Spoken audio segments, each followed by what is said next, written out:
بسم اللہ الرحمن الرحیم۔ السلام علیکم۔ امید کرتا ہوں کہ آپ سب خیر و عافیت سے ہوں گے۔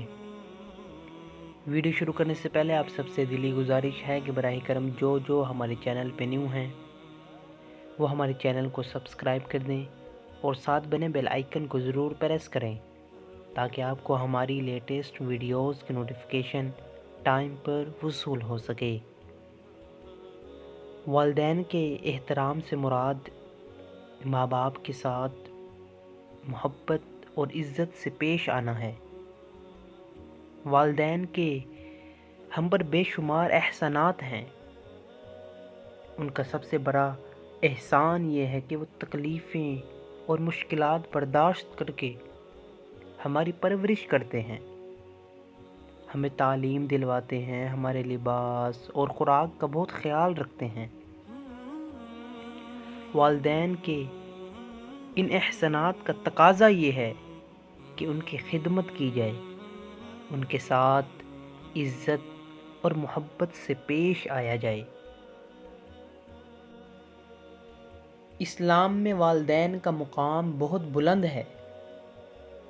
اللہ تعالیٰ نے قرآن مجید میں بار بار والدین کے ساتھ احسان کرنے کی تاکید فرمائی ہے۔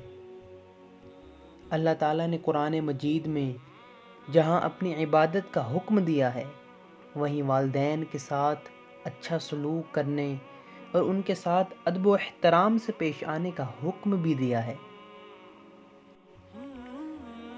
ماں باپ کے ساتھ اچھا سلوک کرنا یہ ایک بہت بڑی نیکی ہے۔ حضرت محمد صلی اللہ علیہ وآلہ وسلم نے بھی والدین کے ساتھ ادب و احترام سے بات کرنے اور ان سے اچھے طریقے سے پیش آنے کی تاکید فرمائی ہے۔ آپ صلی اللہ علیہ وآلہ وسلم نے ارشاد فرمایا کہ اللہ کے نزدیک سب سے اچھا عمل والدین سے نیکی کرنا ہے۔ آپ صلی اللہ علیہ وآلہ وسلم نے وقت پر نماز پڑھنے اور والدین سے اچھا سلوک کرنے کو بہت پسندیدہ عمل قرار دیا ہے۔ آپ صلی اللہ علیہ وآلہ وسلم کا فرمان ہے کہ جنت ماں کے قدموں کے نیچے ہے اور اللہ تعالیٰ اس شخص سے بہت خوش ہوتا ہے جس سے اس کے والدین خوش ہوں۔ ہمیں چاہیے کہ ہم اپنے والدین کی خدمت کریں، ان سے حسن سلوک سے پیش آئیں، ان کے ساتھ بدتمیزی نہ کریں، ان کا کہنا مانیں اور ان کا ادب و احترام کریں تاکہ اللہ ہم سے خوش ہو۔